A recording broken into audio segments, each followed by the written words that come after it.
Hi, hello, and welcome back to the Commons, the squared circle where we sit and talk and discuss the culture amongst us. Hope everyone is well. Hope you've had a blessed week, and we're going to get into it.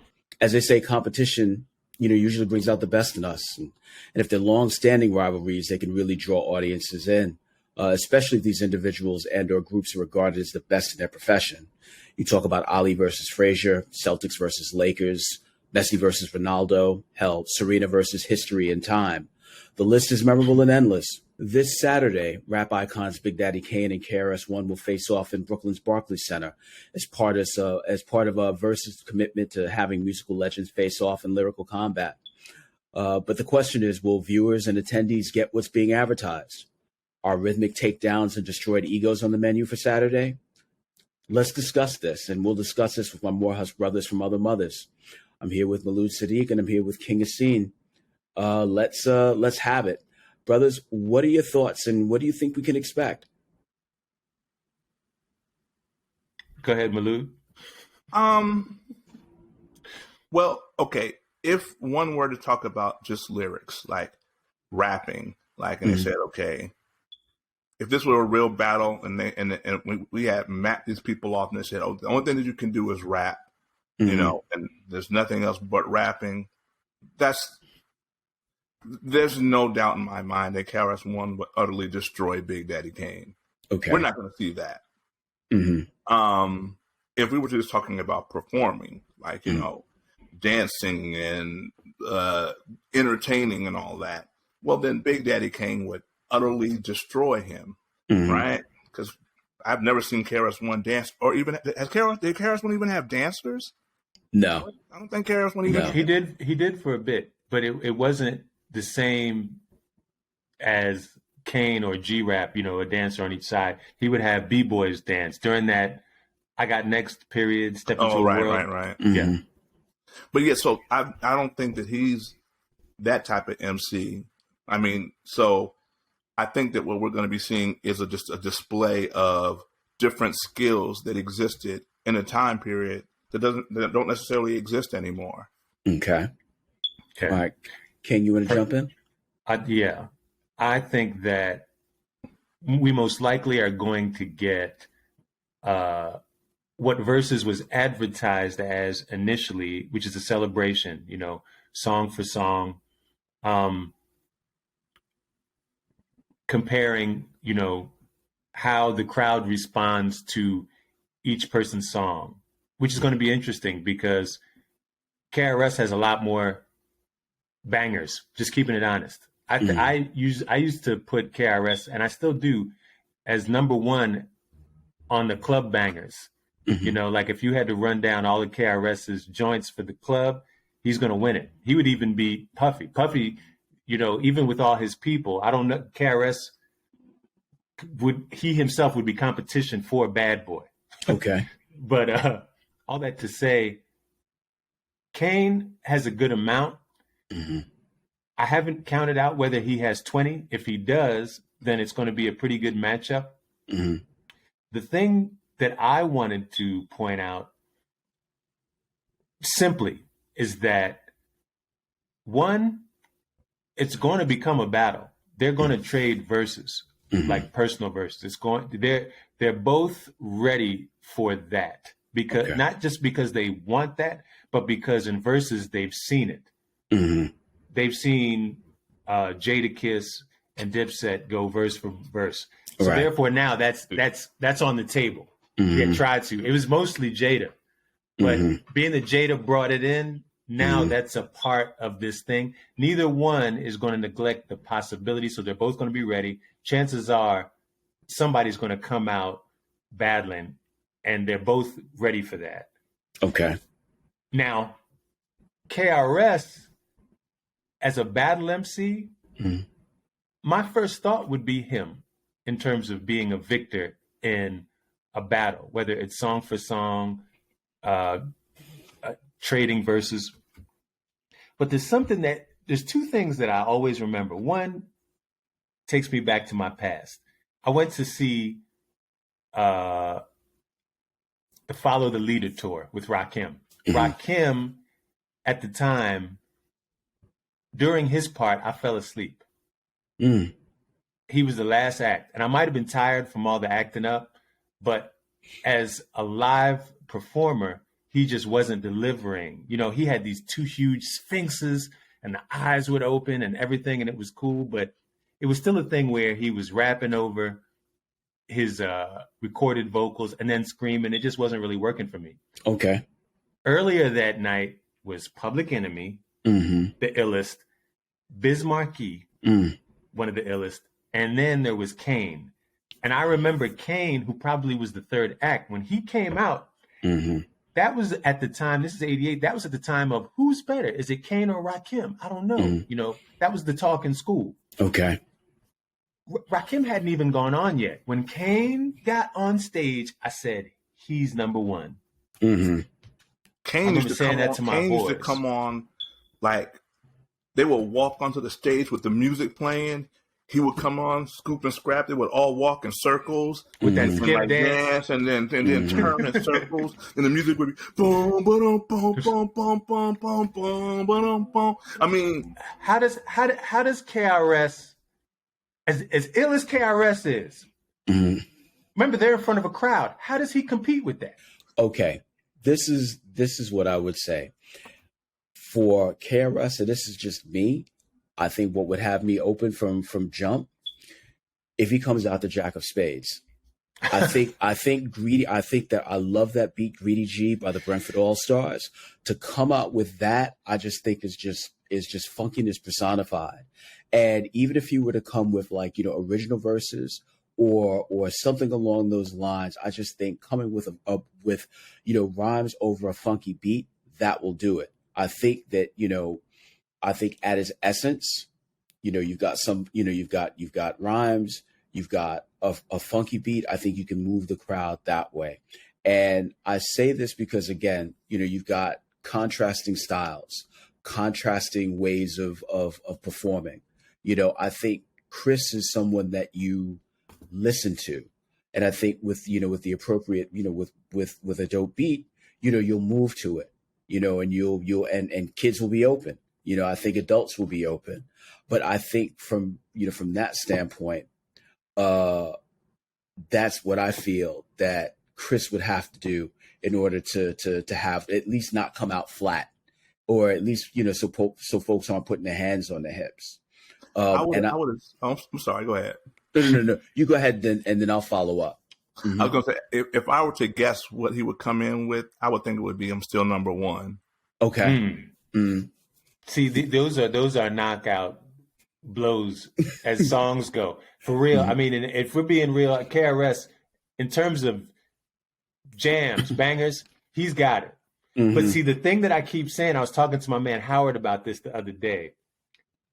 The thing we have to remember as cats of a certain age range, Kane wants this battle. Which makes him very dangerous. Who wants a battle with KRS-One? Nobody. Right. That's a lyric. Even LL, who they tried to bait him into it, he didn't want to go. And I know he probably wants to battle Jay-Z, but he didn't.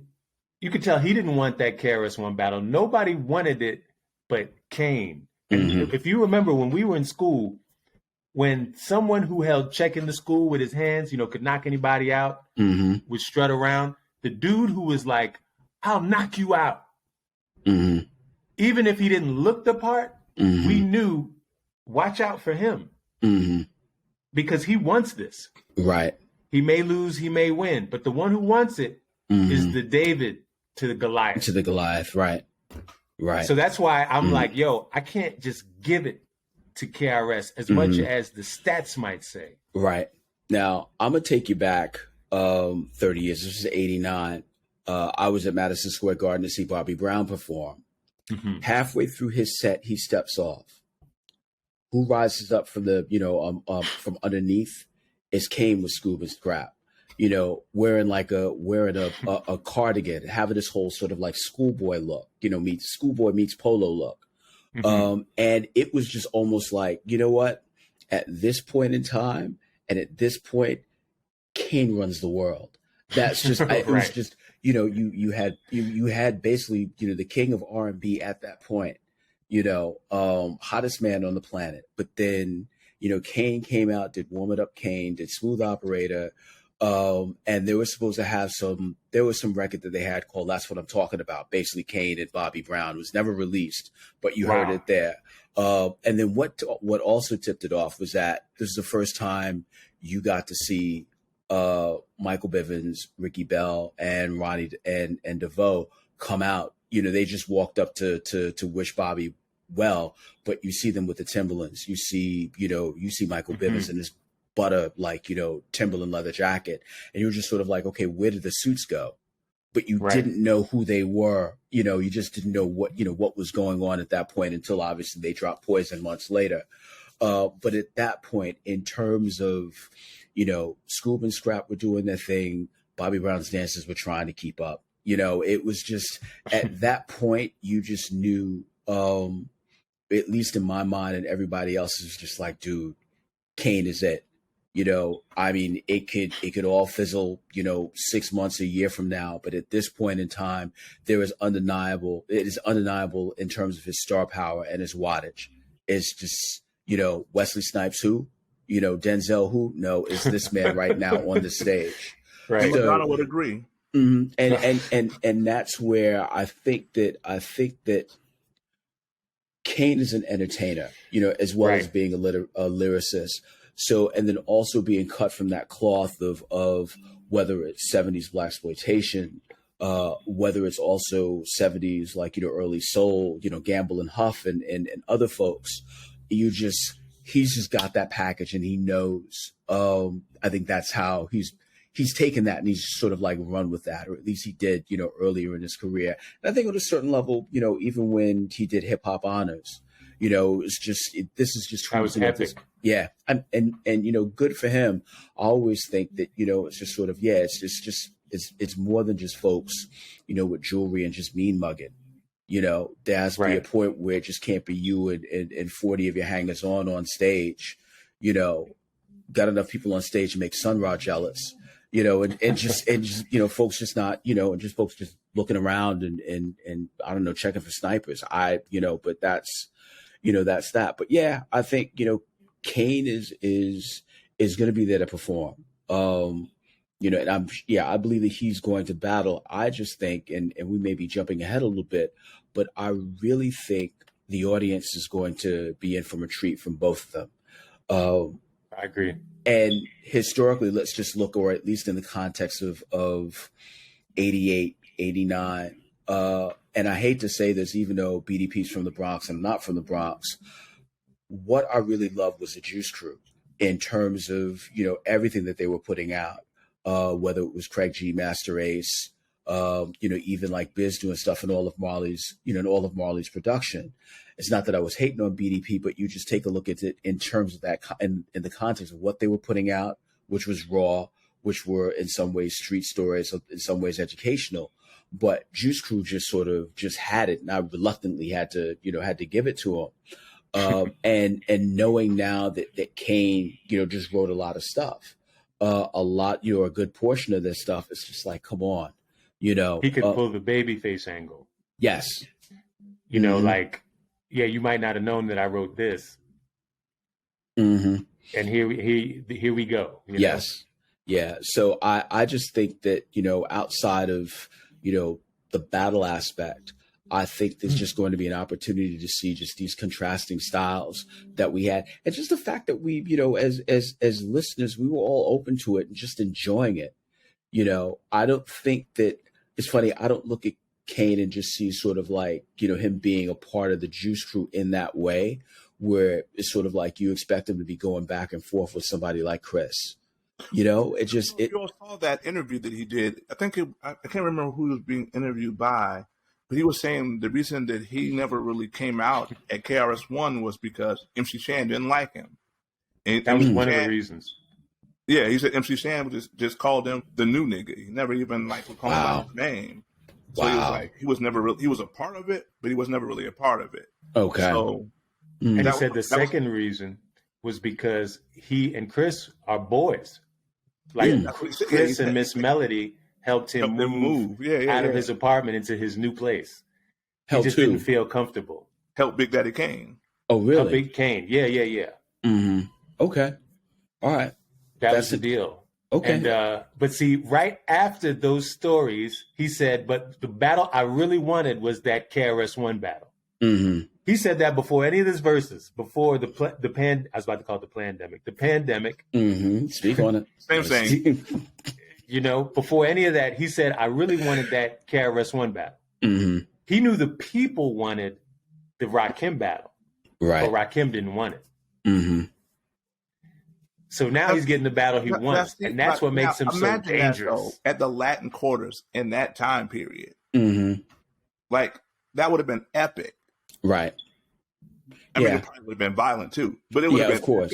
Epic. Because folks get the feelings hurt, and boroughs just, folks gotta, they have to represent.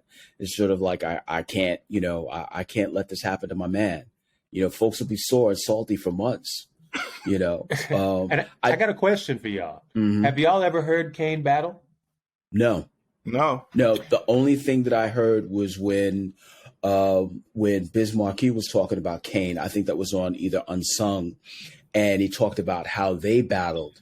Okay. And then Biz just gradually, there was just his pause. He was like, yeah, Kane and I battled, and we went back and forth, and he was like, yeah, and he won.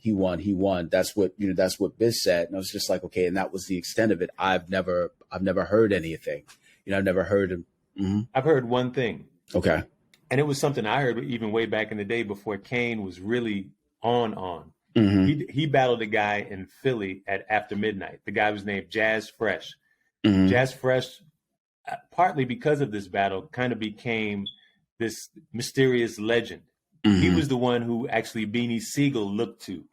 And we know who how dope Beanie is, but it was a pretty good battle. Being that I'm from Philly, of course I gave it to him off the rip. Right. I gave it to Jazz Fresh. Mm-hmm. But and the battle's out there. It's on YouTube. If you listen to Kane, he's ferocious in battle. And it's not even getting super ill lyrically. It's just the whole energy. Mm-hmm. When he's and that's even how he approaches his lyrics on songs. You can get a little bit of that. But see, if they actually battle Saturday, we're going to get some of that. And I don't know if KRS knows that Kane. And I don't know if Kane knows KRS in a battle either. But they are going to battle. It's just not going to be song for song. That's it. That's the reason alone for me to really want to watch. Just to see like when I watched the Erykah Badu, Jill Scott thing, because I have family in Philadelphia. Okay. I recognize, this is not nice. I mean, it looks nice. And it looks like, sisterhood, but no. Erykah wants to keep her spot, and Jill will not be outdone. That's right. Okay. With a smile. Yes. With a smile. Okay. Yeah. All right. Good. No, there's just also a part of me. I remember, I think when King, you had come up to New York. I think Zulu was having an event, and we were over at, I think, National Black Theater. Chris was there. King's son was there. Freedom Williams was there. Shan was there. And there was a point there was just this huge cipher coming on. Everyone was just there. Everyone got off the stage, and we were just all on the floor and just had the cipher covered. They tried to bring Shan, and he was just like, dude, y'all got to come up with some dough.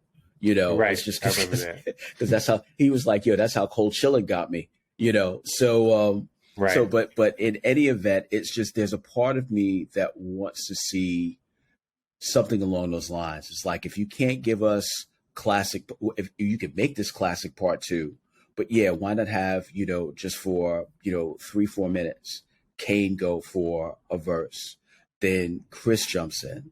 We just go back and forth. It doesn't even have to be sort of, anything distant, but just, I want to see those contrasting styles, that smoothness that Kane brings out in terms of his delivery. But then Chris come in, just sort of, just drop, with facts. That's something I'd love to see. Well, I believe you're going to get it. Okay. I believe that that's going to happen. But see, what might come as a surprise is with Kane, you might not get the smoothness because when he battles, it's rough. True. But I don't know if that has changed. But something that one of y'all brought up that I think it was you, Stan, that I forgot about that might take it over the top is the fact that Kane, having written for Biz, is going to probably play some Biz songs, and that's going to pull at those heartstrings. Yeah, you know what? I'd love to hear that because this is me being in work like 20 years ago. This brother, when I was working in film and video at this post house, this brother named Ade had started working, and I knew him through, basically my boss, and he was coming in and he was doing his thing. And there was a point where he would work in the morning, but there was a point where we would all be at the producer's gallery. I think I had Long Live the Kane, and we were playing Just Rhyming with Biz. And off the jump, it was like, I don't know, osmosis, but we just started doing Biz's part just straight, and it was just sort of like, okay, not necessarily knowing that Kane had written this, but nonetheless, just line rhyme, line rhyme, line rhyme. But the delivery was there, and it was just catchy, and we were just on it. You knew it. You even if you didn't remember that you knew the lyrics, it just came out your mouth. Right. And I'm just sort of like, okay, if we get that, yeah, I'd love it.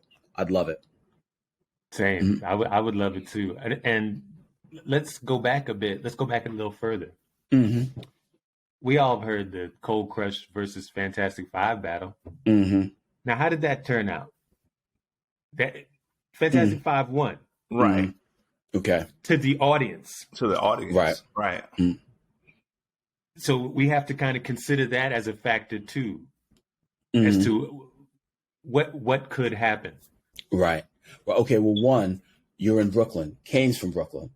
So I think he may have, he's got home field advantage. So is KRS. But that's just one of those facts that's buried because he repped the Bronx so hard. Right. So, but nonetheless, I can just see, everybody just being in the house, with the exception of Kylie Irving. Just enjoying it, and just eating it all up and just living it. It's just, that's what I hope. But I would love for it to be that moment where I'm not saying sort of like that aha, that revelation where, the young cats are just sort of like, wow, I can do more than just, mumble. I mean, look at these dudes. They're in their 50s. Look at these dudes. They're in their mid 50s. And just, and just coming out like this. It's going to affect. Well, okay. So when we had Redman and Method Man, like you could see the same type of things you're talking about in that. Cause those brothers, I think they're older than me. Wait, I think Redman might be a year older than us. Really? I think so. I think he's 50 now. All right. Well, Kane's 53. I'm 52. Okay. Right. Okay. So Redman might be 50. Yeah, Redman might be 51. Right. And Chris is, I think, 56. Yeah. So, right. It's go ahead. I was gonna say that my friend Brash used to always say this, like hip hop grew up with us. So when we were growing up, these people were in our age bracket. Like these people were our peers or a little bit older than us. But so when I look at those people, I'm like, I don't necessarily look at it as someone that's older per se. And I think the people that I mentor, they don't look at me as an old man because I'm with them. You know what I'm saying? But when you talk about like the younger cats, in my mind, I wonder like, what would be the draw for them to watch it? You know what I'm saying? Like, what would be the thing that would make them say, I want to see KRS-One versus Big Daddy Kane? When they don't even necessarily, those names don't resonate with them like on a level of, these are people that I should be watching. You know what I'm saying? Right. You're right. But see, one of the strengths of the Verzuz platform is that when something happens on that, it becomes a viral thing. And these young people have parents who are our age, and they're going to be watching. Yeah, I know. Maybe in between somewhere, but that's going to draw them in, I'm sure. It's funny. There's certain artists, and it's not necessarily Kane or KRS, but there's certain artists that the younger generations gravitate to for different reasons. Like I remember that record that Migos had, Bad and Bougie. They rap real fast, of course, but one of the lines that Offset said is he was like Rick the Ruler, no one cooler. And I'm like, how does he know Slick Rick? And he might not even know a name. It just might be the image he gravitates to. Okay. But the cool thing about Kane and KRS is that they're of such esteemed status that probably more young people will be watching. It's not going to be everybody. Right. But see, everyone is talking about it on social media. So there's going to be more of a draw for them because it is going to go viral. Oh, it's going down. It's going down. Quietly, they listen to us. Not us three per se, even though some of us do, maybe Not the ones in our too. immediate circle. Say what? Yeah, Not y'all too. not say right. They listen to you. You got the cool shirt. But what's the name? They might not follow Jay-Z like they follow Drake, but they still listen to Jay-Z. They still listen to Kanye. So, and things like that actually do make a difference when they say, okay, time to go home and watch the Verzuz. It's Kane versus KRS. I can't miss this. When they start talking amongst their circle, there's a trickle down where you're not going to get everybody, but you're going to get a lot of people. And hopefully, like Stan was saying earlier, it will enlighten the kids about lyrics and emceeing, and it will. Like, I'm just confident. Like, I know Lil Wayne's going to be watching. I know all these folk. You know what I mean? Yeah. 'Cause Lil Wayne has a photographic memory. Whatever he saw from Kane or KRS-One when he was 3 years old, he remembers. Okay. I saw him do a whole song based on Eric B. and Rakim's Paid in Full. And I was like, how does he know that? Because he remembers it. But when he speaks to his constituency and they feel like it, when it goes viral, it's going to pull some people in. And this is the most legit battle yet in terms of MC status. Okay. So I see it going down. All right.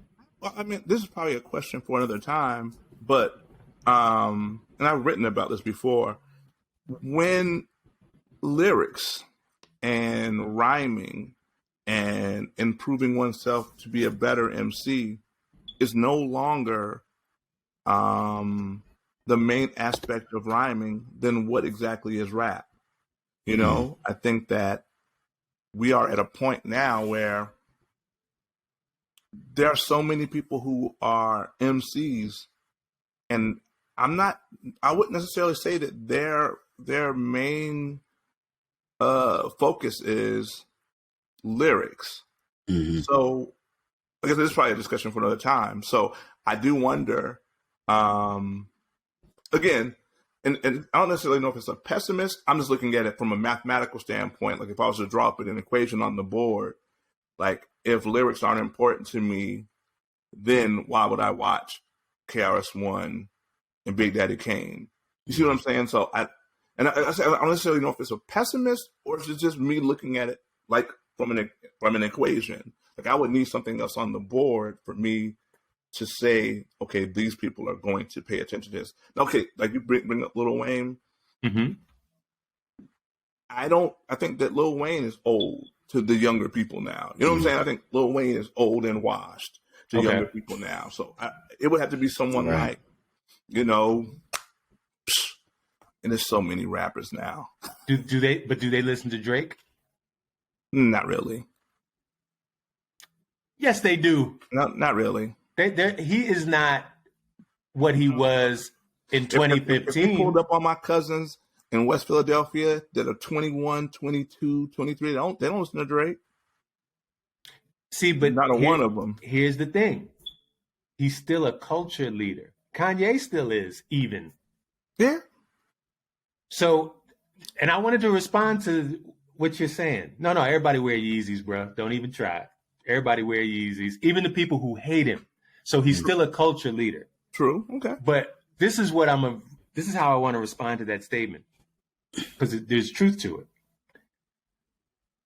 Lyrics are definitely undervalued, but they will always be acknowledged in the context of hip hop, especially in a battle. Because in a battle, okay, all the branding, all the propaganda, all the trends and all of that, it moves to the side. Okay. Even people who aren't familiar. Do you remember when Cameron made a diss track for Nas? I remember. There was not one lyric in that damn song. There was no bars whatsoever. Okay. And people said that he got at Nas. But I'm like, how did he get at Nas? He didn't rap. He didn't even rap. That's not a real battle. If they would have got on stage like he did with Jadakiss, then the truth comes out. Facts. Then it's viral. Then the memes come out. Yo, he smoked him. He killed him. He ethered him. Even if it's old heads who look like your grandpa, when they start that fire, the little ones. This is the proof, Maulud, because you were there. Remember the battles at 5 points that me and Messiah used to throw in the you had Lil Ray, Cousin Buddy, and Whoop Whoop. They don't care about none of that battling that Cool Kim from UMC's, Tame One from Artifacts and all of them, and I Self Divine and your boy Chase Infinite and all them were doing. But they were there screaming their lungs out because everything that they might even like, that they prefer to listen to, whether it's Gangsta Pat and 3 6 or Hitman Sammy Sam, that is over here now. It's the battle going on. And it didn't matter how deep Chase Infinite got or Cool Kim butts moving into dance hall chatting. When they start doing it, the people were losing their minds and they were judging. Okay. So it lets me know that I'm not sure what's going to happen Saturday in terms of who's going to watch, but the people who are watching, they're going to know what they're seeing. They're going to acknowledge what they're seeing, and they're going to judge, and then they're going to participate after the fact, in terms of siding with who they think won. Okay. All right. I'm going to predict that the people will say that Big Daddy Kane won. That's what I'm predicting. Okay, and I understand that. Okay, good. I predict that hip hop's going to be well served on Saturday. I agree. Without taking sides or playing favorites, I just think that ultimately the culture's going to win out, and we're all going to be better for it. I think everyone will be leaving with a smile. So, and with that, we're going to end this particular episode. We will be back soon with another topic and another reason for us to talk and to pick each other's brains. So can I add one more thing, Stan? Yes, by all means. Not to cut your wisdom, brother, but if KRS shows up with Crazy Legs and Mr. Wiggles. Okay. Yeah. Okay. Yeah. But that's on him. I'm not getting paid, so I'm not. It's on them how they want to handle it. But they need strategists. Yes. When it comes to these kind of battles, they need war rooms. Okay. All right. We'll see. 48 hours from now, I believe. All right. Listen, thank you both. It's always a pleasure to talk with you all, and we're going to do this again soon. And we're going to be posting this, but just for anybody who sees this, by all means, give us your thoughts. Share your thoughts with us in the comments section. Would really love to hear what you all think, and then even who knows, depending on how things go, we may even do sort of a recap. Should it be a recap or postmortem? Right. That's it could be that. But nonetheless, I'd love to hear from all of you in regards to what you think about this. And until then, as they say, in the meantime and in between time, you all remain blessed, and we'll do this again soon. Take care, everyone. Looking forward to it. Bye. Peace, everybody. Peace. And we have